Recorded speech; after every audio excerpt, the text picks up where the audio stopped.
सर्वे भद्राणि पश्यन्तु मा कश्चित् दुःखभाग्। এখন আমরা চলে যাব ভগবানের মোহিনী অবতারে।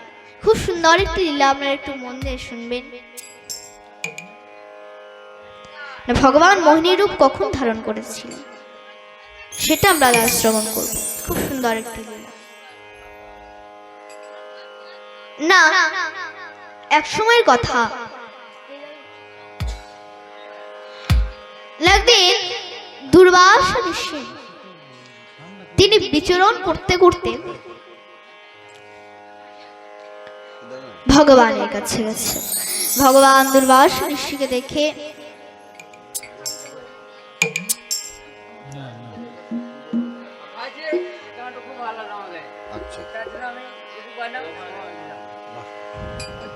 জয় শ্রী রাধেশ্যাম। এবার রাধে রাধে। দুর্বাসা ঋষি তিনি বিচরণ করতে করতে ভগবানের কাছে গেছে। ভগবান দুর্বাসা ঋষিকে দেখে মনে মনে ভাবলেন যে ঋষি এসেছে আমার কাছে, তাহলে ঋষিকে তো কিছু উপহার দেওয়া উচিত। না, কি দেওয়া যায়? হ্যাঁ, আমার গলায় খুব সুন্দর একটি বৈজয়ন্তী মালা আছে, এটা আমি দুর্বাসা ঋষির গলায় পরিয়ে দিই। সকাল সকাল মা লক্ষ্মী মন থেকে পুষ্প চয়ন করে এনে মালা গেঁথে গোবিন্দের গলায় পরিয়ে দিয়েছিলেন। কিন্তু ভগবান কি করলেন? ভগবান নিজের গলা থেকে সেই মালাটিকে খুলে দুর্বাসা ঋষির গলায় পরিয়ে দিলেন। এবার দুর্বাসা ঋষি তো একদম আনন্দে নৃত্য করতে করতে যাচ্ছে প্রসাদী মালা পেয়ে। আর কি বলতে বলতে যাচ্ছে? কৃষ্ণ কেশব হে রাধা মাধব, তোমার করুণা যে অপার, তোমার করুণা যে অপার, প্রভু তোমার করুণা যে অপার। কৃষ্ণ কেশব হে রাধা মাধব, তোমার করুণা যে অপার, তোমার করুণা যে অপার, ও প্রভু তোমার করুণা যে অপার। কৃষ্ণ কেশব হে রাধা মাধব, তোমার করুণা যে অপার, তোমার করুণা যে অপার, প্রভু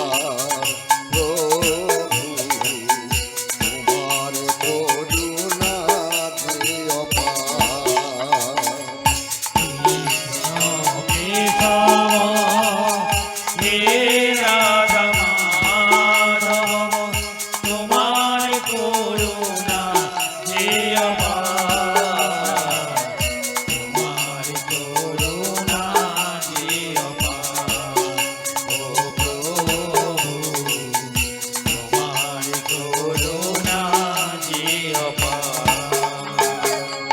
যুগে যুগে এসেছ এই ধরণীতে, জ্ঞানান্ধ সাগর থেকে জ্ঞান বাণী প্রচারিতে, যুগে যুগে এসেছো এই ধরণীতে, জ্ঞানানন্দ সাগর থেকে জ্ঞান বাণী প্রচারিতে।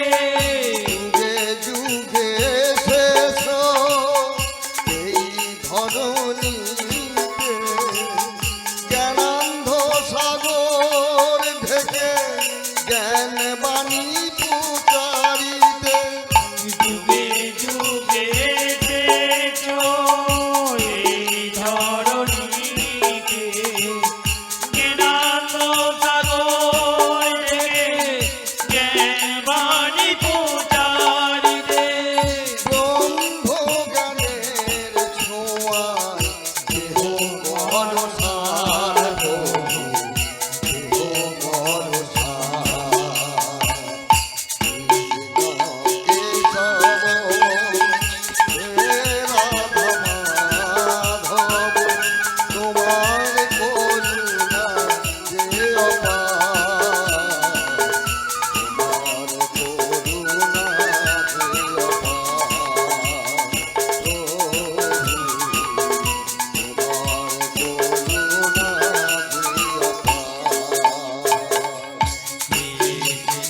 কেশব হে রাধা মাধব তোমার করুণা যে অপার তোমার করুণা যে অপার ও প্রভু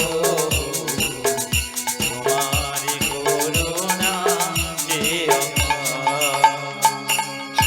অগতির গতি তুমি জগতের মাঝারে, অগতির গতি তুমি জগতের মাঝারে, বহুরূপে প্রকাশিত রয়েছ অগোচরে।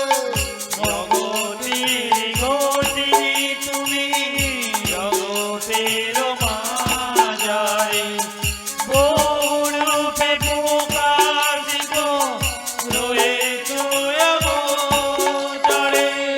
খেলিছ কত খেলা ওগো লীলাধার ওগো লীলাধার।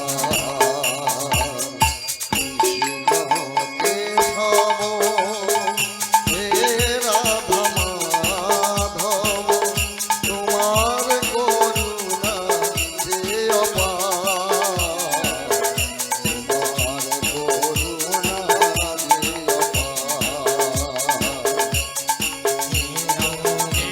অপার। হে রাধা মাধব তোমার করুণা যে অপার তোমার করুণা যে অপার ও প্রভু তোমার করুণা যে অপার।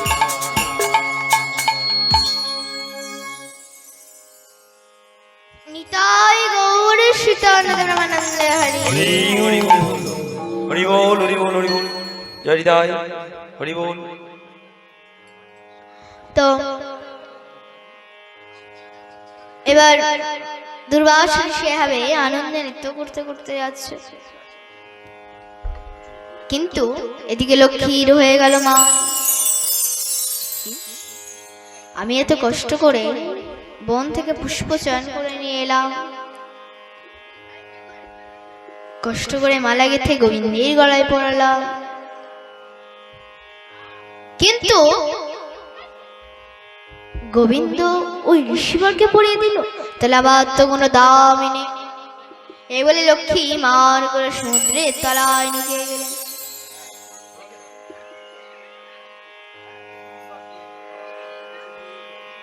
এদিকে ভগবান দেখছেন যে কি হলো, এত সুন্দর পাটেবা হচ্ছিল, পাটেবা বন্ধ হয়ে গেল কেন? তাকিয়ে দেখছে লক্ষ্মী নেই। ধ্যান করে দেখলেন লক্ষ্মী তখন সমুদ্রের তলায় নিয়ে বলেছে, তাহলে আমাকে তো কিছু লীলা করতে হবে। এদিকে দুর্বাসা ঋষি তিনি আনন্দের নৃত্য করতে করতে যাচ্ছেন। এবার মা স্বর্গ হয়ে পৃথিবীতে আসতে হয়।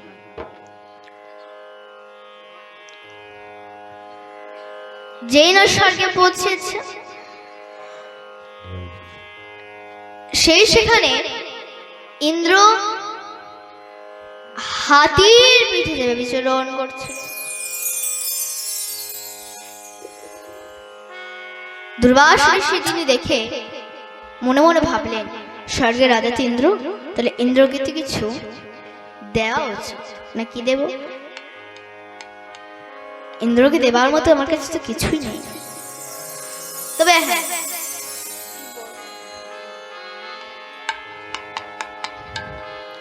ভগবান যে আমাকে প্রসাদী মালা দিয়েছে, এটাই আমি ইন্দ্রের গলায় পরিয়ে দিই। এই বলে দুর্বাসা ঋষি নিজের গলা থেকে সে মালাটিকে খুলে, প্রসাদী মালাটিকে খুলে ইন্দ্রের গলায় পরিয়ে দিল। এবং দুর্বাসা সেখান থেকে প্রস্থান করলেন। এবার এদিকে ইন্দ্র কি করেছে, নিজের গলা থেকে সে মালাটিকে খুলে তিনি হাতির মাথায় ফেলে দিয়েছে। আর হাতি তো হাতি, সে তো পশু, সে আর কি জানবে এটা কার মালা, কোন মালা, কি মালা। সে এখন কি করেছে, পায়ের নিচে সে মালাটিকে ফেলে ডলে দিয়েছে। দূর থেকে দুর্বাস ঋষি দৃশ্য দেখে ফেললেন এবং ইন্দ্রের কাছে এসে বললেন, ওরে মূর্খ, তুই একটা ভগবানের প্রসাদে মালাকে সামলাতে পারলি না, তবে তুই স্বর্গের সত্তাও কি করে সামলাবি? যা, তোকে আমি অভিশাপ দিলাম, তুই শ্রীহীন হয়ে যা। অভিশাপ লেগে গেল, চরণে পড়ে কাঁদতে লেগেছে। এবার এই কথাটা জানতে পারলেন অসুরদের গুরু দত্তগুরু শুক্রাচার্য। ও শুক্রাচার্য তখন অসুরদেরকে বললেন, যাও তোমরা স্বর্গ আক্রমণ করে দাও। অসুররা বলেন, কিন্তু হে গুরুদেব, স্বর্গ আক্রমণ করে কি আমরা জিততে পারবো?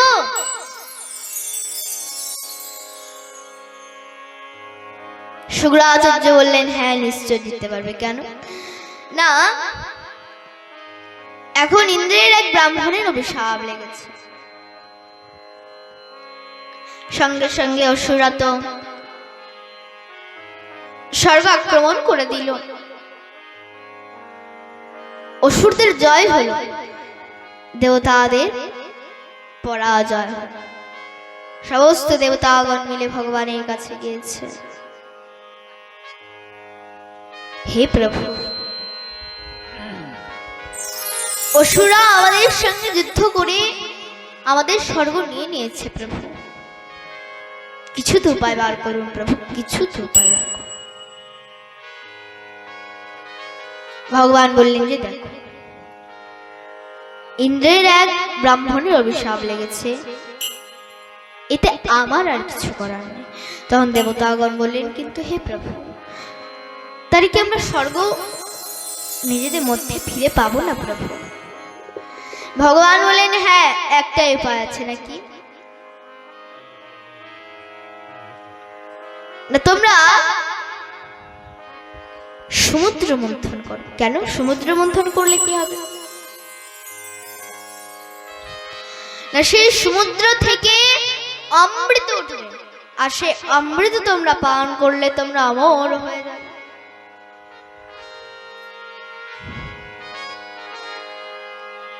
কিন্তু প্রভু, এত বড় সমুদ্র আমরা কি একা মন্থন করতে পারবো? ভগবান বললেন, যাও তোমরা অসুরদের সঙ্গে সন্ধি করে নাও। দেবতাগণ তো অসুরদের সঙ্গে সন্ধি করে নিল। এবার যেখানে সমুদ্র মন্থন হবে সেইখানে গিয়ে পৌঁছালো।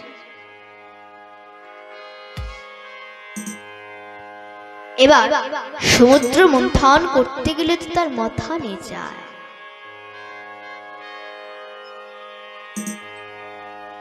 কাকে নিয়ে আসা হলো? মন্দ্রাচল পর্বতকে নিয়ে আসা হলো। এবার সে মন্দ্রাচল পর্বতকে বাঁধবে কি করে? এবার আমার দড়ি দিয়ে তো আর পাহাড় বাঁধা যায় না, এই সংসারে দড়ি কোনোদিন পাহাড় বাঁধতে কাজে আসে। কাকে নিয়ে আসা হলো? বাসুকিনাগকে নিয়ে আসা হলো, বাঁধা হলো। ভগবান দেবতাদের ইশারা করে দিলেন, যাও তোমরা মুখের দিকে দাঁড়িয়ে পড়ো। দেবতাগণ তো মুখের দিকে দাঁড়িয়ে পড়ল। অসুরগণ এসে বললেন, ও তোমরা মুখের দিকে দাঁড়াবে আর আমরা লেজের দিকে দাঁড়াবো, স্বাভাবিক মলমূত্র ত্যাগ করবে। না না, আমরা মুখের দিকে দাঁড়াবো। ভগবান দেবতাদের ইশারা করে দিলেন, যাও তোমরা লেজের দিকে দাঁড়িয়ে। কেন? ভগবান তো জানতেন যদি দেবতারা মুখের দিকে দাঁড়ায় তাহলে বাসুকি নাগের শ্বাস প্রশ্বাসের সাথে বিষের জ্বালা মেলে, আর সে জ্বালায় দেবতারা দগ্ধ হয়ে পড়বে। আর আমি যদি দেবতাদের লেজের দিকে দাঁড়াতে বলি, তাহলে অসুরগণ এসে বললে আমরা লেজের দিকে দাঁড়াবো। ওই জন্য ভগবান চালাকি করে দেবতাদের মুখের দিকে দাঁড়াতে বললেন, কিন্তু তখন অসুরগণ এসে বললেন আমরা মুখের দিকে দাঁড়াবো, আর দেবতারা তো এদিকে লেজের দিকে দাঁড়িয়ে পড়লেন। এবার দিব্য সমুদ্র মন্থন আরম্ভ হলো। সমুদ্র মন্থন করতে করতে মন্দ্রাচল পর্বত জলের নিচে চলে যাচ্ছে। সমস্ত দেবতা ভগবানকে ডাকতে লেগেছে, হে প্রভু রক্ষা করো, রক্ষা করো। ভগবান বললেন কোনো চিন্তা করো না।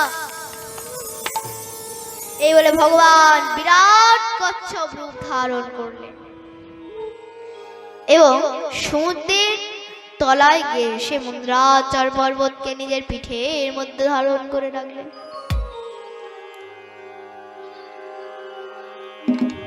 দিব্য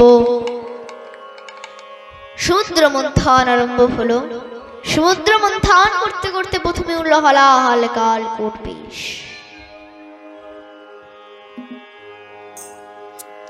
এই বিষের জ্বালায় কেউ কেউ দগ্ধ হয়ে পড়ছে, কারো কারো মৃত্যু হয়ে যাচ্ছে। সমস্ত দেবতাগণ মিলে ভগবানের কাছে গেছে।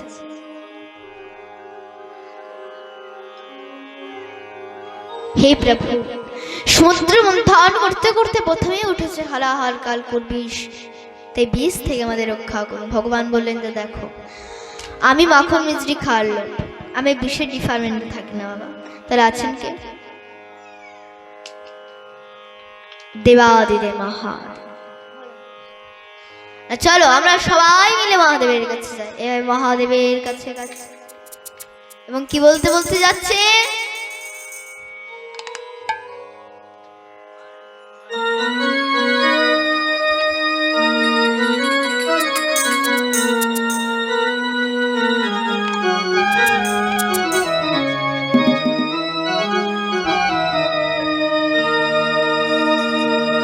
জয় শিব শঙ্কর পরম ঈশ্বর, জয় জয় জয় প্রভু অনাদির নাথ, তুমি আমার প্রভু ভোলানাথ, তুমি আমার প্রভু ভোলানাথ।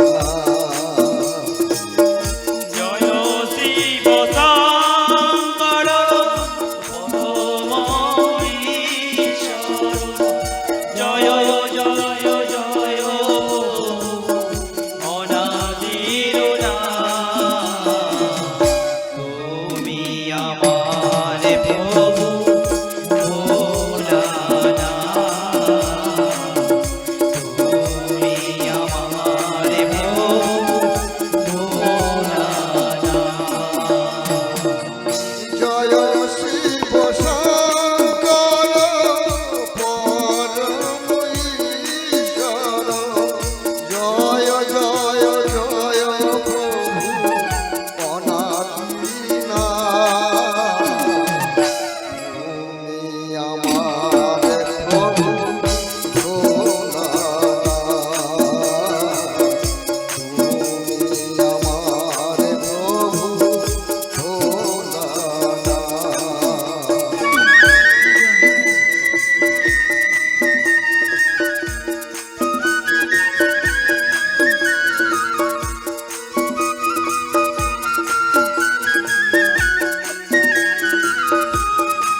করি জোর হাত তুমি আমার প্রভু ভোলানাথ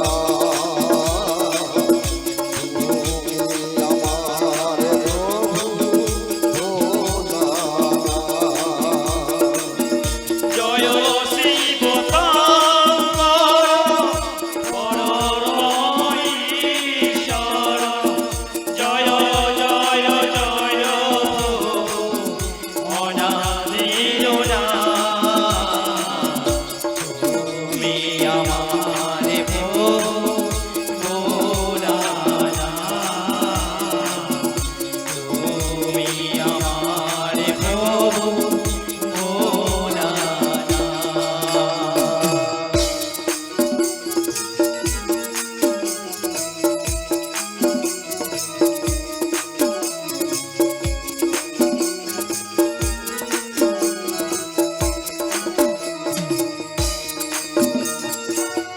তুমি ব্রহ্মা তুমি বিষ্ণু তুমি জগৎপতি তুমি সহিষ্ণু তুমি ব্রহ্মা তুমি বিষ্ণু তুমি জগৎপতি তুমি সহিষ্ণু তুমি ব্রহ্মা তুমি বিষ্ণু তুমি জগৎপতি তুমি সহিষ্ণু তুমি ব্রহ্মা তুমি বিষ্ণু তুমি জগৎপতি তুমি সহিষ্ণু আজকের দিনে তোমার নামে আজকের দিনে তোমার নামে সকলে করি জোর হাত তুমি আমার প্রভু ভোলানাথ তুমি আমার প্রভু ভোলানাথ জয় শিব শঙ্কর পরম ঈশ্বর জয় জয় জয় অনাদির নাথ তুমি আমার প্রভু ভোলানাথ তুমি আমার প্রভু ভোলানাথ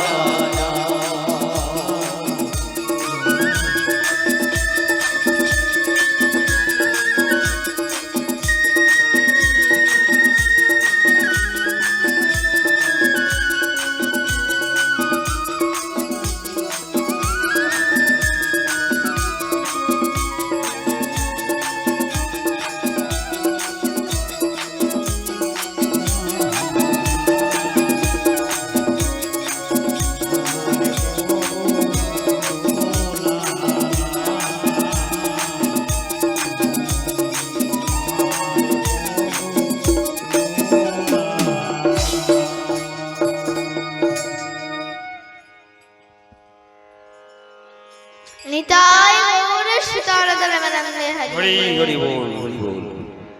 এবার মহাদেবের কাছে গেছে, মহাদেবকে বলেছে যে হে মহাদেব, সমুদ্র মন্থন করতে করতে প্রথমে উঠেছে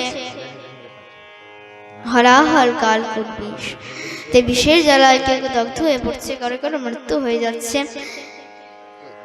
এই বিষ থেকে আমাদের রক্ষা করো।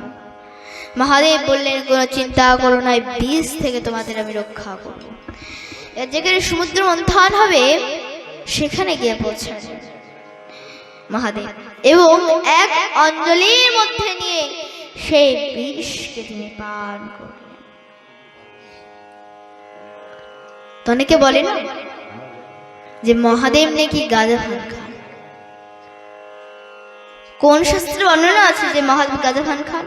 কোন শাস্ত্রে বর্ণনা নেই যে মহাদেব গাঁজা ভান খান। তবে শাস্ত্রে বর্ণনা আছে মহাদেব হলাহল কালকুট বিষকে তিনি পান করেছিলেন। যদি তোমরা মহাদেব অনুকরণ করে চলো তাহলে মহাদেব তো বাকচাল পড়তো, তোমার তো জিন্স প্যান্ট পরে ঘুরে বেড়াতো না, তুমি পড়ো। যদি তোমরা মহাদেব অনুকরণ করে চলো তাহলে মহাদেব সারাক্ষণ গোবিন্দের ধ্যান করতেন, তোমার তো এই স্ট্রিমে বসে ফেসবুক হোয়াটসঅ্যাপ ঘাটতেন। তুই ধ্যান করো।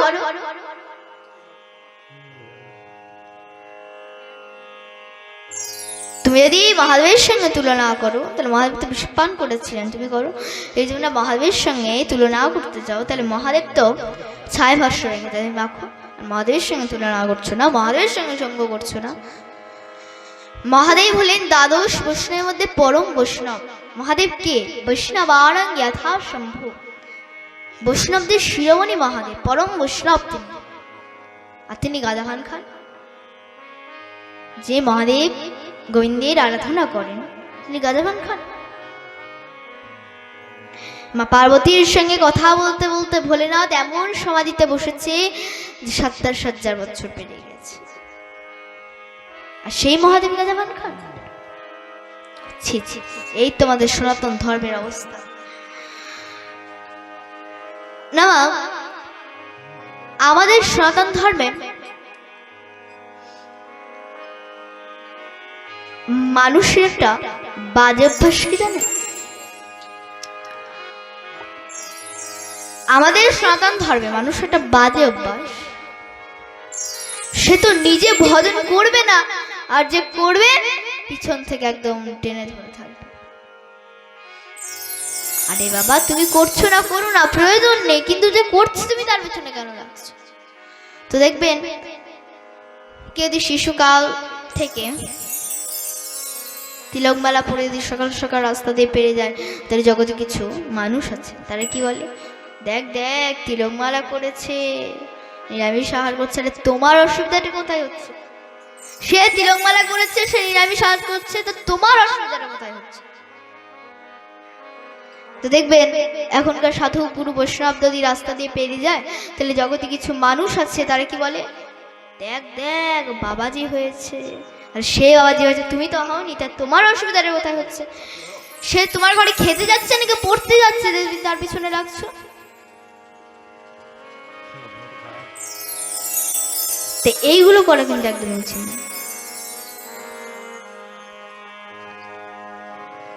তো মহাদেব তিনি কখনো গাঁজা পান খান না।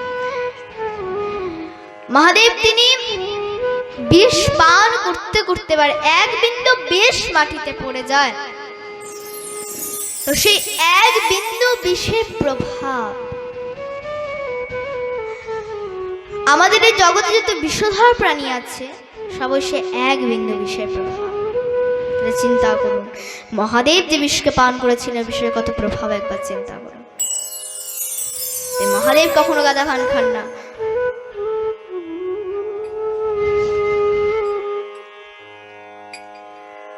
মহাদেব বিষ পান করলেন ঠিকই, কিন্তু সে কণ্ঠের নিচে যেতে দিলেন না। কেন? হৃদয়ে তোমার প্রাণ গোবিন্দ আছে, তার কষ্ট হবে, গোবিন্দ তোমার অতি কোমল, তাই সে কণ্ঠের নিচে যেতে দিলেন না, কণ্ঠে ধারণ করে রাখলেন। ওই জন্য তার আরেক নাম হয়ে গেল নীলকণ্ঠ। বলে নীলকণ্ঠ মহাদেব কি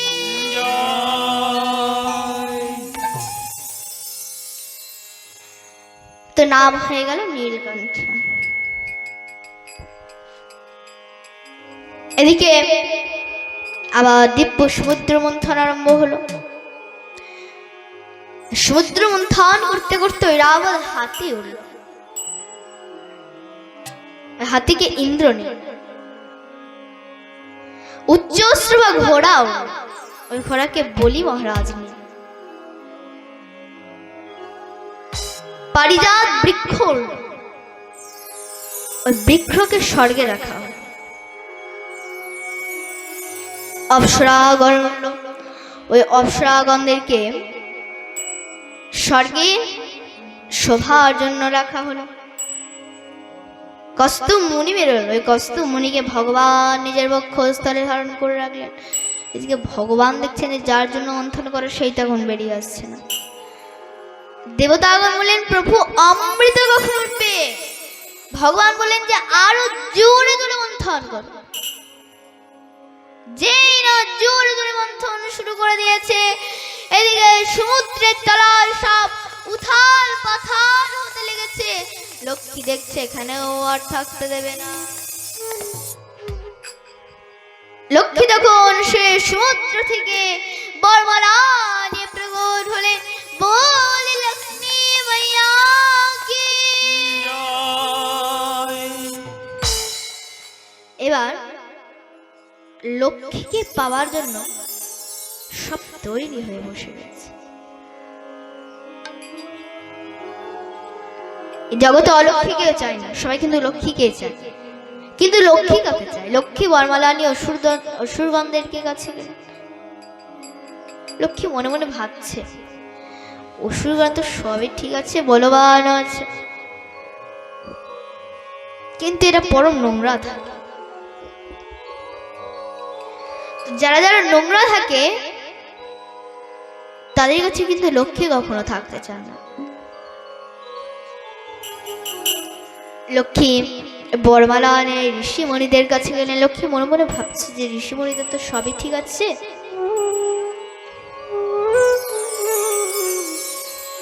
তপস্বী আছে, গোবিন্দের সাধন ভজন করে, কিন্তু এরা পরম ক্রোধী। কে রেগে কি বানিয়ে দেবে, কে রেগে ভস্ম করে দেবে, কে রেগে পাথর বানিয়ে দেবে, তার কোনো ঠিক নেই। না না বাবা, এখানেও চলবে না।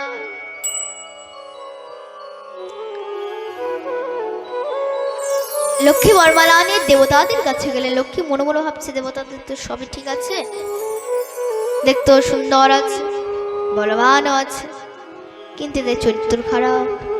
মানে যাদের যাদের চরিত্র খারাপ থাকে তাদের কাছে কিন্তু লক্ষ্মী কখনো থাকে না।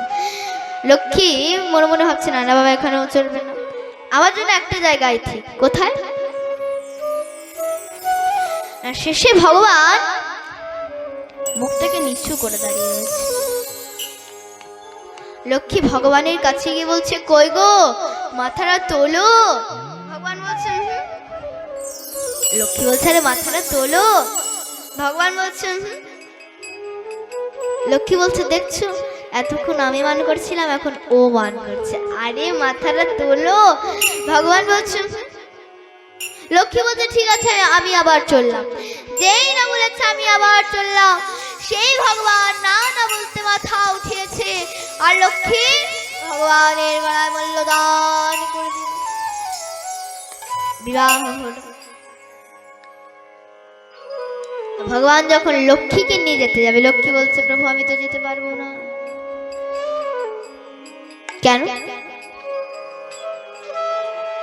না? আমার আগে এই সমুদ্র থেকে একজন নারী প্রকট হয়েছে, তার নাম হচ্ছে অলক্ষ্মী, তার আরেক নাম হচ্ছে দরিদ্রা। আমি তো তার বিবাহ না দিয়ে যেতে পারবো না প্রভু, না কি করতে হবে? ওর জন্য একটা উত্তম বর খুঁজে দিন, ওর জন্য একটা উত্তম বর খুঁজে দিন।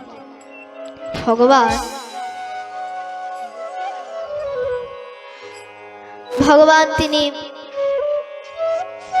অনেকজনকে বলেছেন যে আমি তোমাদের জন্য একটা মেয়ে দেখেছি, বিবাহ করবে, কিন্তু কেউ তো রাজি হতে চায়নি। আরে কে বিবাহ করবে অলক্ষ্মীকে? ভগবান মনে মনে ভাবছে এই অলক্ষ্মীটাকে যদি কেউ বিবাহ না করে তাহলে আমার লক্ষ্মী আমার ঘরে যাবে না। খোঁজাখুঁজি পড়া পর একজন ঋষিবরকে পেয়েছে, তারও বেচারে বিয়ে হয়নি, নাম হচ্ছে উদ্ধালক।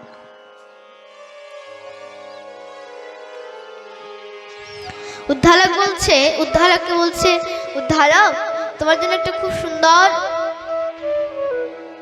মেয়ে দেখেছি, তা তুমি বিবাহ করবে? উদ্ধারক বলছে, প্রভু আমরা যখন আদেশ তার বিয়েটা করে ফেলবো। ভগবান বলেন, কোনো চিন্তা করো না, সম্পর্কে আমার শালী হয়। ওই যে আমার স্ত্রী লক্ষ্মী, ও তারই বোন নাম হচ্ছে অলক্ষ্মী, তার আরেক নাম হচ্ছে দরিদ্রা, তো আমি তো তার বিবাহ না দিয়ে যেতে পারবো না। উদ্ধারক বলছে, ঠিক আছে প্রভু, আমরা যখন আদেশ তাহলে বিয়েটা করে ফেলবো। এবার বিবাহ করবার জন্য যেই না উদ্ধারক সে অলক্ষ্মীর মুখ দেখেছে, ওরে বাপ, সেই দেখছে চুল খোলা, কোনো সাজ নেই, সিঙ্গার নেই, না আছে বেনিগোথা, না আছে খোপা বাঁধা। উদ্ধারক ভগবানকে বলছে, প্রভু আমার দেখে তো ঠিক ভালো লাগলো না, কিন্তু আপনি যখন বলছেন তাহলে বিয়েটা করে ফেলি। বিবাহ হলো। উদ্ধারক নববধূকে ঘরে নিয়ে এসেছে।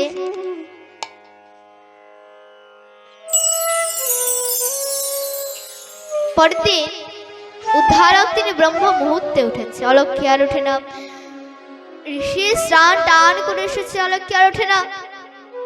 সকাল হয়েছে, অলক্ষ্মী আর ওঠে না। ঋষি বারবার গিয়ে জাগিয়েছে, পরে অলক্ষ্মী আর উদ্ধারককে উল্টো পাল্টা বকা শুরু করে দিয়েছে। ধুর, কত ভালো ঘুম ছিল আমার, ঘুমটাকে নষ্ট করে দিল। উদ্ধারক বলছে, দেবী আমি যজ্ঞ করব। অলক্ষ্মী বলছে, আমার সব যজ্ঞটুকু ভালো লাগে না, আমাকে নিয়ে থাকতে গেলে এসব যজ্ঞটুকু বন্ধ করতে হবে। উদ্ধারক বলছে, দেবী তবে তুমি আমার পূজা একটু সহযোগ তো করে দাও। অলক্ষ্মী বলছে, বলছি না আমাকে নিয়ে থাকতে গেলে সুযোগটুকু বন্ধ করতে হবে। উদ্ধারক বলছে, ঠিক আছে দেবী, তবে তুমি স্নান টান তো করে এসো, ঘরটর গোছাও, নিজের সাজ শৃঙ্গার করো। এখন ঋষির কথা মতো অলক্ষ্মী এখন স্নান টান করে এসেছে, চুপচাপ বসে রয়েছে, কোনো সাজ নেই, শৃঙ্গার নেই, চুল একদম খোলা। কি ব্যাপার দেবী, তুমি সাজ শৃঙ্গার করবে না? অলক্ষ্মী বলছে, আমার সাজ শৃঙ্গার করতে ভালো লাগে না। ঠিক আছে দেবী, তুমি ঘরটা তো গোছাও, পরিষ্কার করো। অলক্ষ্মী বলছে, যেখানে নোংরা থাকে সেখানে আমি থাকতে ভালোবাসি। এই শুনে উদ্ধারক জোড়হাত করে বললেন, দেবী আমাদের তো বিবাহ হয়ে গিয়েছে, এবার তুমি বিদায় নাও, কারণ তুমি যেখানে থাকবে সেখানে আমি থাকতে পারবো না। এ বলে অলক্ষ্মীকে বিদায় করে দিলেন। কথার মাধ্যমে গোটা জগৎকে বুঝিয়ে দিলেন যে অলক্ষ্মী কতটা খারাপ। ঘরে যদি তুমি লক্ষ্মীকে চাও তাহলে অলক্ষ্মীকে বিদায় দাও, আর ঘরে যদি তুমি অলক্ষ্মীকে চাও তাহলে অলক্ষ্মীর লক্ষণগুলোকে ঘরে নিয়ে এসো, অলক্ষ্মীর লক্ষণগুলোকে ঘরে নিয়ে এসো। এদিকে আবার দিব্য সমুদ্র মন্থন আরম্ভ হলো। এবার সমুদ্র মন্থন করতে করতে ধন্বন্তরী ভগবান সেখানে অমৃত নিয়ে প্রকট হলেন। বলে ধন্বন্তরী ভগবান কি।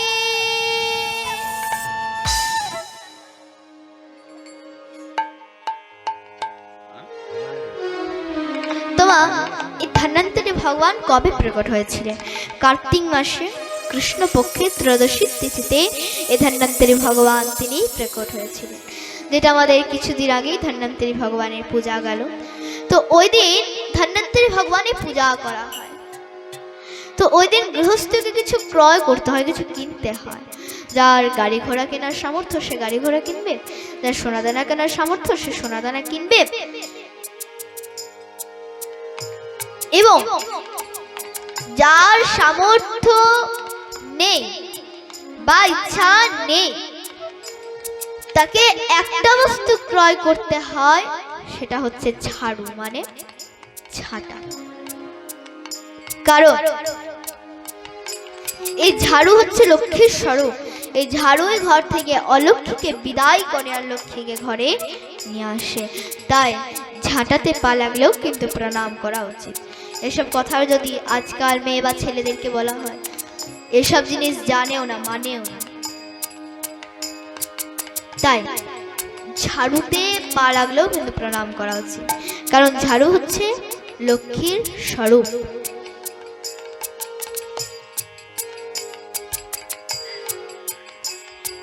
এবার যেই না ধন্বন্তরী ভগবান প্রকট হয়েছেন, সে অসুরগণ ধন্বন্তরী ভগবানের হাত থেকে সে অমৃতের কলসি ছিনিয়ে নিয়ে চলে গেছে। দেবতাগণ ভগবানের কাছে এসে বলল, প্রভু এটা কি হলো? আমরা এত কষ্ট করে সমুদ্র মন্থন করলাম, কিন্তু অসুরগণ এভাবে ধন্বন্তরী ভগবানের হাত থেকে অমৃতের কলসি ছিনিয়ে নিয়ে চলে গেল। ভগবান বললেন, কোনো চিন্তা করো না, ওরা অমৃতের কলসি নিয়ে গিয়েছে ঠিকই, কিন্তু আমার কৃপা ছাড়া ওরা এক বিন্দু অমৃত পান করতে পারবে না। ওরা অমৃত নিয়ে গেছে ঠিকই, কিন্তু আমার কৃপা ছাড়া ওরা এক বিন্দু অমৃত পান করতে পারবে না। কারোর ঘরে খুব সুন্দর খাবার আছে, খেতে পাচ্ছে না কেন? ডাক্তার মানা করেছে, সুগার, প্রেশার, ডায়াবেটিস, জন্ডিস, কত কি রোগে তাকে ঘিরে আছে। কারো ঘরে টাকা আছে, কিছু কিনে খেতে পাচ্ছে না কেন? গোবিন্দের কৃপা হলে কোনো কিছুই সম্ভব নয়। তাই ভগবান গীতাতে কি বলেছেন? মুখং করতি বচনং পঙ্গুলঘায়তে গ্রীমৎ কৃপাতে মহাগবন্দে পরমানন্দ মাধব। মাধবের কৃপা হলে সবকিছু সম্ভব। বোবা ব্যক্তি কথা বলতে পারে, আর খোড়া ব্যক্তি পর্বত লঙ্ঘন করতে পারে, আর গোবিন্দের কৃপা না হলে কোনো কিছু সম্ভব নয়। আমারও কিশোরীদের কৃপা না হলে কোনো কিছু সম্ভব নয়, মানে রাধারানীর কৃপা না হলে কোনো কিছু সম্ভব নয়। এরকম একটা ঘটনা হয়েছে, বৃন্দাবনে বর্ষাল একজন শেঠজি বসবাস করত। তার কোনো অভাব ছিল না, সবই ছিল। 3 ছেলে বিয়ে দিয়েছে, ঘরে বৌমা এসেছে, কোনো অভাব ছিল না। কিন্তু সে খুব চিন্তিত থাকতো, কেন? যদি আমার একটা কন্যা সন্তান থাকতো তাহলে কতই না ভালো হতো।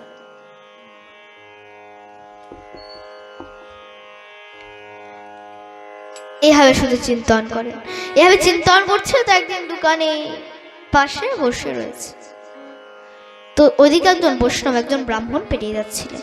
ব্রাহ্মণ তখন সে শেঠজিকে দেখে মনে মনে ভাবলেন, কি ব্যাপার, শেঠজি তো দুঃখিত হয়ে বসে আছে কেন, একটু গিয়ে দেখি তো।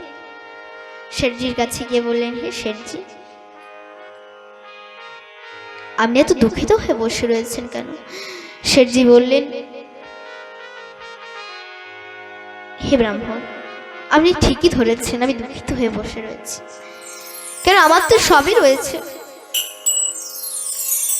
ব্রাহ্মণ বললেন, হ্যাঁ, আপনার তো সবই রয়েছে, টাকা পয়সা সবই তো রয়েছে, কিন্তু আপনি চিন্তা কেন করছেন? তখন শেঠজি বললেন, যদি আমার একটা কন্যা সন্তান থাকতো তবে কতই না ভালো হতো, কারণ কন্যা সন্তান বাবার প্রতি বেশি টান থাকে। তোমার যদি একটা কন্যা সন্তান থাকতো।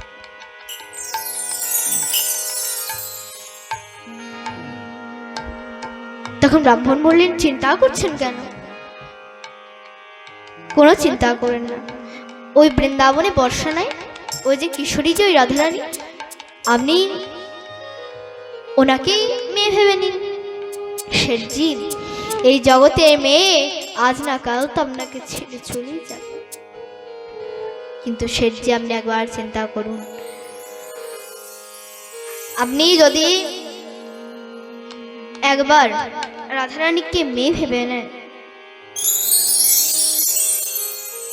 এবং রাধারানী একবার যদি আপনাকে পিতা ভেবে নেয়, জনম জনম সে আপনার পাশে থাকবে। শেঠজি বলছে, তাই তো, এটা তো আমি ভুলেই গিয়েছিলাম। শেঠজি দৌড়ে গেলেন এবং এক দোকান থেকে একটা আলেখ্য নিয়ে এলেন রাধারানী। সেটা প্রসাদী করবার জন্য বাগানে গেলেন, কিছু পুষ্প চয়ন করে নিয়ে এসে দৌড়ে বৃন্দাবনে বর্ষণায় গেলেন এবং পূজারীকে বললেন, হে পূজারীজি, আমার এই রাধারানী আলেখ্যটাকে এখানে প্রসাদী করে দিন। এবার পূজারীজি প্রসাদী করে যেই না শেঠজির হাতে দিলেন, শেঠজির মনে একটা আনন্দের উদয় হলো যে সত্যি রাধারানী আমাকে পিতা ভেবে নিয়েছে আর আমি রাধারানীকে মেয়ে ভেবে নিয়েছি। এভাবে সকল সময় বলতেই থাকে, রাধা হে রাধা। খাবার সময় হে রাধা, স্নান করবার সময় হে রাধা, সকল সময় রাধা রাধা নাম জপ করতে থাকে। একদিন হয়েছে কি, বৃন্দাবনে বর্ষণায় ব্রজবাসীরা চুড়ি পরতে খুব ভালোবাসত। তো ওদিকে একজন গিয়েছে চুড়িওয়ালা চুড়ি বিক্রি করতেন। তো শেঠজিকে ওখানে দেখে শেঠজির কাছে গিয়ে বললেন, শেঠজি আপনার তো 3 ছেলে 3 বৌমা, ওই 3 বৌমার মধ্যে যদি কেউ চুড়ি পরতে চায় তো আপনি যদি আমাকে আদেশ দেন, আমি নিশ্চয়ই আপনার বাড়ি গিয়ে ওই 3 বৌমাকে চুড়ি পরিয়ে দিয়ে আসবো, এসে আপনার কাছে পয়সা নিয়ে নেব। শেঠজি বলেন, ঠিক আছে যাও, যে যে পড়বে তাকে তুমি পরিয়ে দিয়ে এসো, এসে আমার কাছে টাকা নিয়ে। ঠিক আছে।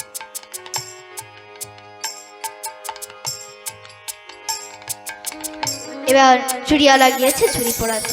এবার 3 বৌমাকে ডাক দিয়েছে, 3 বৌমা দৌড়ে এসেছে, যার যার যেটা চুড়ি পছন্দ পরে এখন ঘর ঢুকে গিয়েছে।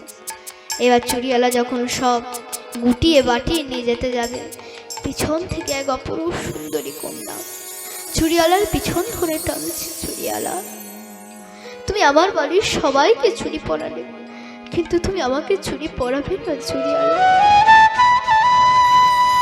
আমি তো এই বাড়িতে নেই।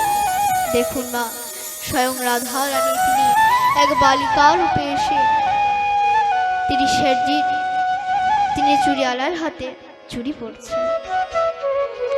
তখন সে চুড়িওয়ালা বলছেন, হ্যাঁ মা নিশ্চয়ই, রাধারানী আমার চুড়ি পরেছে। এখন শেঠজির কাছে গিয়ে বললেন, চুড়িওয়ালা এবার দিন আমাকে পয়সাটা। এবার শেঠজি এখন 3 জনের দামটা দিয়ে দিয়েছে। তখন চুড়িওয়ালা বললেন, হে শেঠজি আমার তো পয়সা বেশি লাগবে। মানে তুমি চুড়ির দাম বাড়িয়ে দিয়েছো নাকি? তখন চুড়িওয়ালা বলছে, না না শেঠজি, আমি চুড়ির দাম বাড়াবো কেন, কারণ আপনার গৃহে তো 4 জন চুড়ি পড়েছে। 4 জন কোথা থেকে এলো? আমার তো 3 ছেলে 3 বৌমা, এর মধ্যে থেকে আবার 4 জন কোথা থেকে এলো? না না, চুড়িওয়ালা মিথ্যে কথা বলে আমার কাছ থেকে বেশি পয়সা নিচ্ছে। চুড়িওয়ালা তুমি আমার কাছ থেকে মিথ্যে কথা বলে আমার কাছ থেকে তুমি বেশি পয়সা নিচ্ছ, চলে যাও বলছে এখান থেকে। এই বলে মা সে চুড়িওয়ালাকে শেঠজি তাড়িয়ে দিল। এখন চুড়িওয়ালা খুব দুঃখিত হয়ে গৃহে ফিরে এলেন। এবার শেঠজি যখন তিনি শয়নে ছিলেন, দেখতে দেখতে সেখানে রাধা রানী প্রকট হলেন। রাধা রানী তখন বললেন যে, হে পিতা, যেদিন থেকে তুমি আমাকে মেয়ে ভেবে নিয়েছো, সেদিন থেকে আমি তোমাকে পিতা ভেবে নিয়েছি। কিন্তু হে পিতা, আজ তুমি এটা কি করলে? তুমি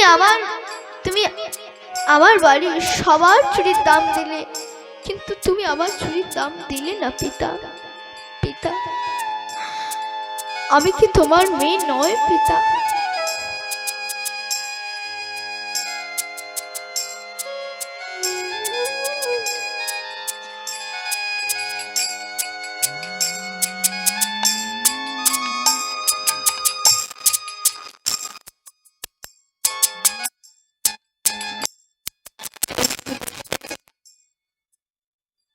সেদিন অর্থ সঞ্চয় করেছি সব এক পুটুলির মধ্যে বেঁধে তিনি চুড়িওয়ালার কাছে গিয়ে বললেন, চুড়িওয়ালাকে ডাক দিয়েছে, চুড়িওয়ালা ভিতর থেকে বাইরে এসেছে, সেদিন আপনি এসেছেন আসুন। এবং সেদিন চুড়িওয়ালাকে বললেন, চুড়িওয়ালা এ না, তুমি সত্য কথা বলেছিলে যে আমার গৃহে 4 জনই চুরি করেছিল। আমার গৃহে 4 জনই চুরি করেছে। আর একজনকে এসেছি।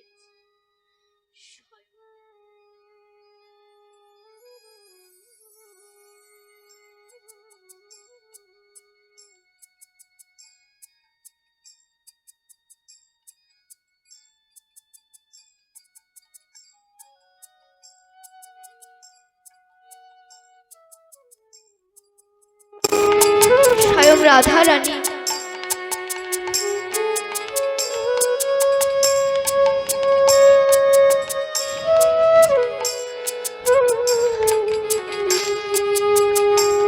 তোমার হাতে চুরি পড়ে গেছে, এই নাও, আমি যা অর্থ সঞ্চয় করেছি সব তুমি নিয়ে নাও। এই শুনে সেই চুরিওয়ালা তিনিও খুব ক্রন্দন করলেন এবং সেদিন থেকে তারা রাধারানী ভজন সাধন করতে বেরিয়ে পড়লেন। তাই আমরাও রাধারানীর কাছে কি বলবো,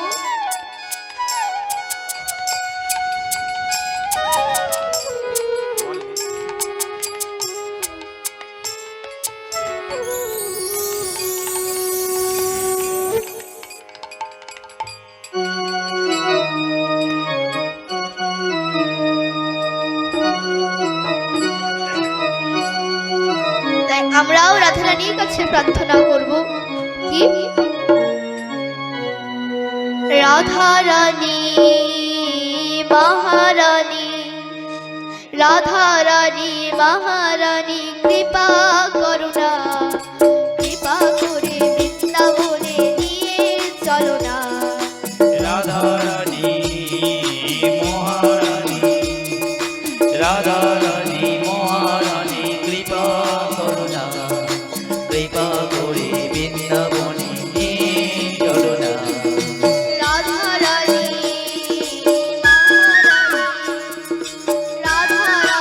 মহারানী কৃপা করুণা, কৃপা করে বৃন্দাবনে নিয়ে চলো না। রাধারানী মহারানী, রাধারানী মহারানী কৃপা করুণা, কৃপা করে বৃন্দাবনে নিয়ে চলো না। তোমার কৃপা হলে পাবো মধুর বৃন্দাবন, তোমার কৃপা হলে পাবো মধুর বৃন্দাবন, তোমার কৃপা হলে পাবো মধুর বৃন্দাবন। তোমার কৃপা হলে পাবো মধুর বৃন্দাবন। নয়নে নেব আমি গিরি গোবর্ধন, নয়নে নিব আমি গিরি গোবর্ধন।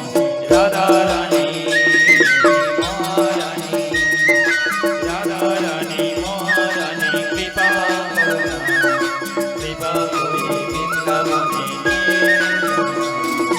রাধারানী মহারানী, রাধারানী মহারানী কৃপা করুণা, কৃপা করে বৃন্দাবনে নিয়ে চলো না।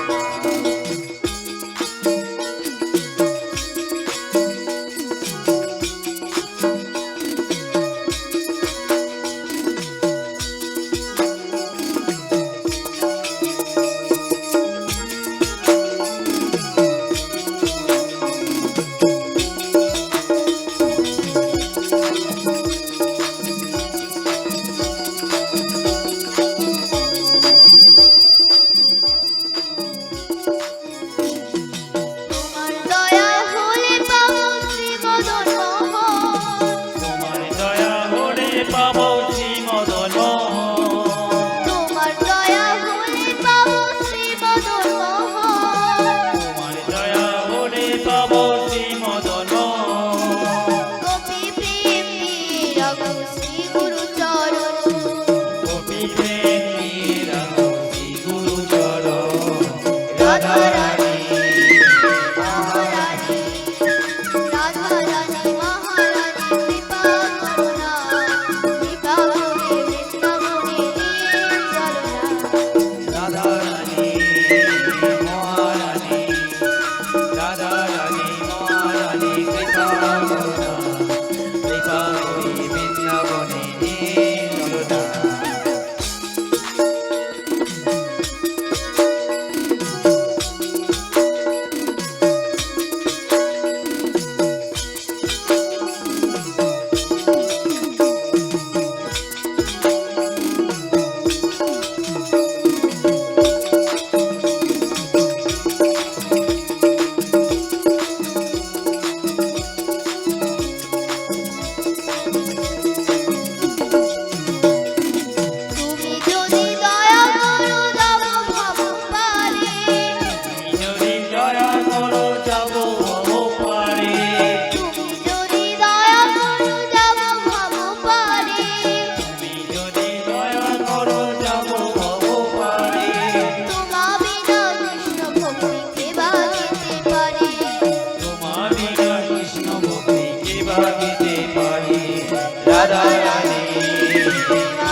তাই আমাদেরও রাধারানীর কাছে প্রার্থনা করব যে হে রাধারানী, কৃপা করে তোমার চরণে আমাদেরকে ঠাঁই দিও। এবার এদিকে ধন্বন্তরী ভগবানের হাত থেকে অমৃতের কলসি ছিনে নিয়ে চলে গেলেন। এদিকে অসুরগণের মধ্যে কোলাহল শুরু হয়ে গিয়েছে। আহাম পূর্বম আহাম পূর্বম, ও বলছে আমি আগে খাবো, ও বলছে আমি আগে খাবো। সেখানে ভগবান দিব্য মোহিনী রূপ ধারণ করে ওপর থেকে নৃত্য করতে করতে চলে আসছে। মোহিনী ভগবানকে দেখে সবাই একদম মোহিত হয়ে গেছে, এত সুন্দর কন্যা। মোহিনী ভগবানকে ডাকছে, দেবী দেবী শোনো শোনো। মোহিনী ভগবান গিয়েছেন, কি হয়েছে বল, তোমরা এভাবে ঝগড়াঝাটি করছো কেন? তখন অসুরগণ বলছে, দেবী আমাদের ঝগড়ার কারণ হচ্ছে এই অমৃত, কারণ আমাদের মধ্যে ভাগাভাগি হচ্ছে না যে কি আগে অমৃত পান করবে। মোহিনী ভগবান বলে সেটা তোমরা নিজেদের মধ্যে ভাগাভাগি করেনি, বলে সেটাই তো হচ্ছে না। মোহিনী ভগবান বলছে তাতে আমি কি করতে পারি? অসুরগণ বলল যে হে দেবী, তোমাকে দেখে আমাদের খুব ভালো লেগেছে এবং তুমি যদি নিজের হাতে আমাদেরকে অমৃত পান করাও তাহলে আমরা খুবই খুশি হব। ভগবান মোহিনী ভগবান তিনি মনে মনে ভাবছেন এই করতেই তো আমি এসেছি যাব। ভগবান বলেন ঠিক আছে, দেখো তোমাদের আমি অমৃত পান করাবো ঠিকই, কিন্তু আমার একটা শর্ত আছে। নাকি শর্ত?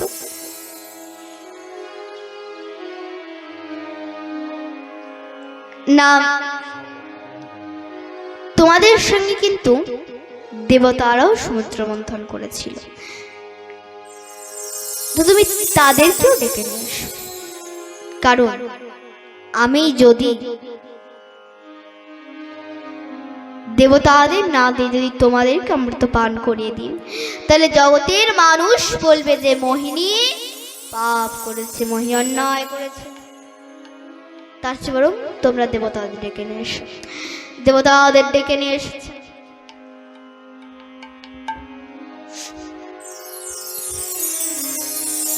দেবতাগণ দেখে একদম মনে মনে প্রণাম করেছেন ভগবানকে, এবং ভগবান অসুরগণদের এক পাশে বসিয়ে দিয়েছে, দেবতাদের এক পাশে বসিয়ে দিয়েছে। ভগবান দেখছেন যে কাকে আগে অমৃত পান করানো যায়।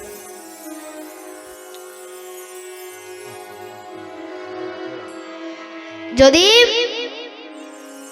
অসুরদেরকে পান করিয়ে দিই তাহলে সাপকে দুধ খাওয়ানোর সমান হয়ে যাবে। সাপকে দুধ খাওয়ালে কি হয়? বিষ আরো বেড়ে যায়, তাই তো? অসুরদেরকে যদি অমৃত পান করিয়ে দিই তাহলে অসুরদের অত্যাচার আরো বেড়ে যাবে। তাই ভগবান অসুরগণদেরকে না দিয়ে আগে দেবতাদের অমৃত পান করানো শুরু করে দিলেন। এদিকে অসুরগণের মধ্যে কোলাহল শুরু হয়ে গেছে। দেখ দেখ, আমাদেরকে দিল না, ওই দেবতাদের দিচ্ছে। আর একজন বলছে চুপ কর, জানিস না আমাদের বেশি ভালোবাসে, ওই জন্য দেখছিস না উপরে হালকা হালকা দেবতাদের দিচ্ছে আর নিচের গাঢ় গাঢ় আমাদেরকে দেবে। ভগবান মনে মনে ভাবছে দিচ্ছি তো এই গাঢ় গাঢ়তে। এদিকে সিংহিকার পুত্র রাহু মনে মনে ভাবছে যে এই গাঢ় চক্র ভরে একদিন যদি অমৃত না পায়, তাই তিনি দেবতাদের রূপ ধরে চন্দ্র এবং সূর্যের মাঝে গিয়ে বসে পড়েছে। ভগবান সূর্যকে দিয়েছেন অমৃত, রাহুকে দিয়েছেন, চন্দ্রমাকে পান করাতেই চন্দ্রমা মুখে অমৃত ভরে ভগবান বলছে যে কি হলো? সূর্য বলছে প্রভু এ তো অসুর। ভগবান মনে মনে ভাবলেন তাই তো, এ তো অসুর, এ তো সিংহিকার পুত্র রাহু। ভগবান সঙ্গে সঙ্গে সে অমৃতের কলসি সূর্যের হাতে দিয়ে সুদর্শন চক্রকে আঘাত করলেন এবং সেখানে রাহুর মস্তক ছেদন করে দিলেন। কিন্তু ততক্ষণ রাহু অমৃত পান করে নিয়েছিল, ওই জন্য তার মৃত্যু হলো না। দেহ ও মন্ড আলাদা হয়ে গেল, দুটো গ্রহ হয়ে গেল রাহু আর কেতু।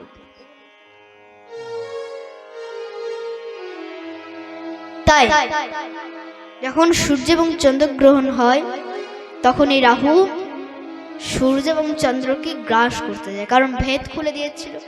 সূর্য এবং চন্দ্র রাহুর ভেদ খুলে দিয়েছিল, ওই জন্য তাদেরকে গ্রাস করতে যায় এবং ওটাকেই বলা হয় সূর্যগ্রহণ বা চন্দ্রগ্রহণ।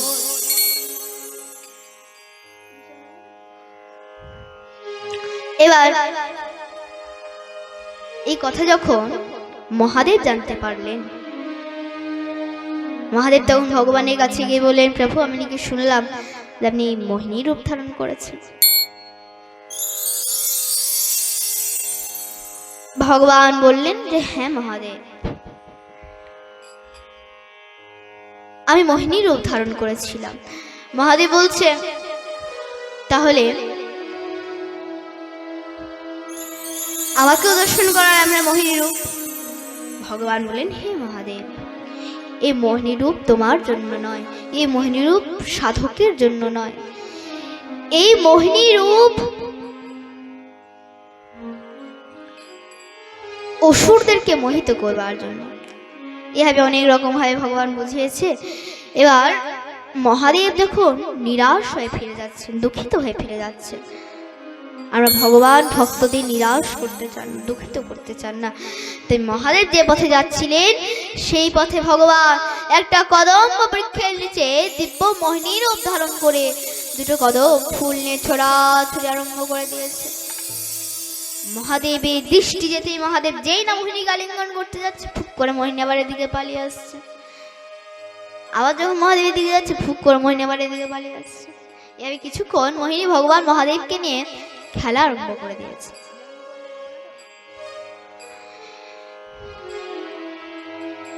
এইভাবে খেলা করতে করতে মহাদেবের কাম জাগ্রত হচ্ছে। তখন মহাদেব মোহিনী আলিঙ্গন করতে যাচ্ছে, কিন্তু মোহিনী ভগবান কেমন চতুর্থ খুন একবার তার মুখখানি দেখাচ্ছে না। মহাদেবের কাম যখন চরম সীমায় পৌঁছে গেছে, তস্যানুধাবতে ঋতস্কন্দমগৌরিত সহস্রস্মিনা যথপশ্চৈব বাসিতাম মনুধাবতঃ। মহাদেবের কাম চরম সীমায় পৌঁছে গিয়েছে, তখন ভগবান মহাদেবের দিকে একবার ফিরে তাকালেন, আর সেখানেই মহাদেব বীর্যস খলন হয়ে গেল। যত্র যত্র বতন্মায়ারে তস্য মন মনঃ তানি রূপেস্য হিন্নস্য চিত্রাণি শান্মহীপতে। মহাদেবের বীর্য যে স্থানে পড়েছিল সেই স্থানে সোনা আর চাঁদির খনি হয়ে গেছে। এবার সেখানে ভগবান চতুর্ভুজ রূপ নিয়ে দাঁড়ালেন এবং মহাদেবকে বললেন, দেখলে তো মহাদেব, আমি যে তোমাকে বারণ করেছিলাম, এই মোহিনী রূপ তোমার জন্য নয়, এই মোহিনী রূপ সাধকের জন্য নয়, এই মোহিনী রূপ বৈষ্ণবদের জন্য নয়। দেখলে তুমি আমার মোহিনী রূপ দর্শন করে কেমন মোহিত হয়ে গেলে। তাই মা ইন্দ্রবদের প্রচন্ড প্রচন্ড প্রভাবশালী। তাই ভাগবতী কি বলা হয়েছে, মাত্রা বিবেক্তা সেনো ভাবে বলবান ইন্দ্র গ্রাম বিদ্যাং সমাপকর্ষতি।